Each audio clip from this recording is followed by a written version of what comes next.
কোরবানির গোশত তিন ভাগ করার নিয়ম নেই, এই কথা ইদানিং খুব বেশি চাউর হচ্ছে। এখানে একটি ভুলকে সংশোধন করতে গিয়ে আরেকটা ভুল আমরা করে বসছি অনেকে, আর সেটি হলো কোরবানির গোশত এ সম্পর্কে আল্লাহ রাব্বুল আলামিন কোরআনে হাকিমে বলেছেন ফাকুলু মিনহা ওয়া আতইমু আল কানিআ ওয়াল মুতাররা। কোরবানি গোশত নিজেরা খাবে এবং সেই সাথে নিজের আত্মীয় স্বজন, গরিব, নিজের আত্মীয় স্বজন, প্রতিবেশী, বন্ধু বান্ধব, আপনজন তাদেরকে খাওয়াবে, আরেক ভাগ গরিব দুঃখী অভাবী মানুষদেরকে দিবে, অর্থাৎ তিন ভাগে ভাগ করবে। এটা মুস্তাহাব, ভালো। যে জিনিসটা আমাদের সমাজের সংশোধন যোগ্য সেটা হলো সমাজের ভাগ নামে কোনো পশু থেকে থোক গোশত তুলে রেখে 1/3 গোশত সরিয়ে রেখে মোড়ল মাতবররা তাদের মতো করে তারা বন্টন করে। এটা একদিক থেকে তো ভালো দেখা যায় যে সামাজিকভাবে উদ্যোগ নিয়ে যদি বন্টন করা হয় সব গরিবরা সমান হারে পাবে, উপযুক্ত মানুষদের ঘরে ঘরে পৌঁছে যাবে, এটা ভালো। এটা আসলেই ভালো তখন যদি শরিকদের কারোর কোনো আপত্তি না থাকে। সবাই যদি বলে হ্যাঁ ঠিক আছে এটা খুব সুন্দর পদ্ধতি, আমাদের সবাই কোনো দায় দাবি নাই, সবাই তরফ থেকে একটা গরুতে 7 ভাগে কোরবানি দেওয়া যায়, 7 ভাগ থেকে বা যে কয় ভাগে আছে সবাই তরফ থেকে টোটাল গোশতের 3 ভাগের 1 ভাগ রেখে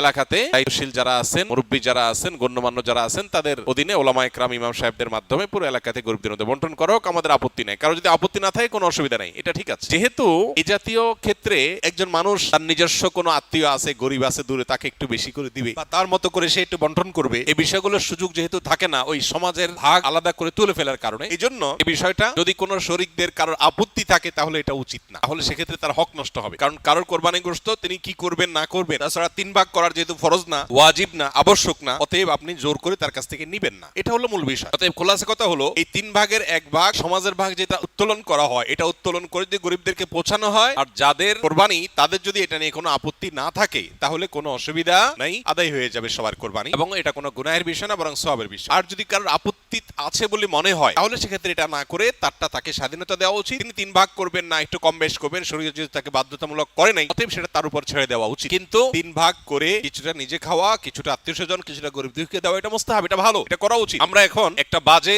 দৃশ্য দেখতে পাচ্ছি আমাদের সমাজে, সেটা হলো আমরা লক্ষ্য করছি যে অনেকেই কোরবানি গোশত সব নিয়ে ফ্রিজে তুলছে। খুবই দুর্ভাগ্যজনক বাস্তবতা। যেখানে গরিব দুঃখীর হক আছে, তাদেরকে দেয়া দরকার, তাদের জন্য 1 ভাগ রাখার নির্দেশনা শরীয়তে আছে, সম্ভব হলে আরো বেশি রাখা উচিত, সেটা না করে বেশিরভাগ মানুষজন আজকাল সব ফ্রিজে ভরে রাখে, নামকে অস্তে সামান্য কিছু গরিব দুঃখীকে দিয়ে আর বাকিটা স্তূপ দিয়ে রাখে সারা বছরের গোশত সংগ্রহ রাখার প্রয়োজনে। তো এটা কোরবানির তাৎপর্যকে নষ্ট করে। যে লোক আল্লাহকে সন্তুষ্ট করবার জন্য কোরবানি করেছে, সওয়াবের উদ্দেশ্যে কোরবানি করেছে, এটা আর কাজ হতে পারে না। অতএব 3 ভাগের 1 ভাগ করে গরিব দুঃখীকে গোশত দেওয়ার ব্যাপারটিতে আমাদের আরো বেশি আন্তরিক হওয়া উচিত। সম্ভব হলে বেশিরভাগ গরিব দুঃখীকে দিয়ে সামান্য একটু নিজে রাখলে আরো ভালো, যদি মনে হয় গরিব দুঃখী অভাবী মানুষের সংখ্যা বেশি হয়। অতএব 3 ভাগ করতে শরীয়ত ফরজ বা আবশ্যক করে নাই, ওয়াজিব করে নাই, এটা ঠিক, কিন্তু এর মানে এই না যে আমাদের সব গোশত ফ্রিজে নিয়ে ভরা উচিত, সেটাও ঠিক না।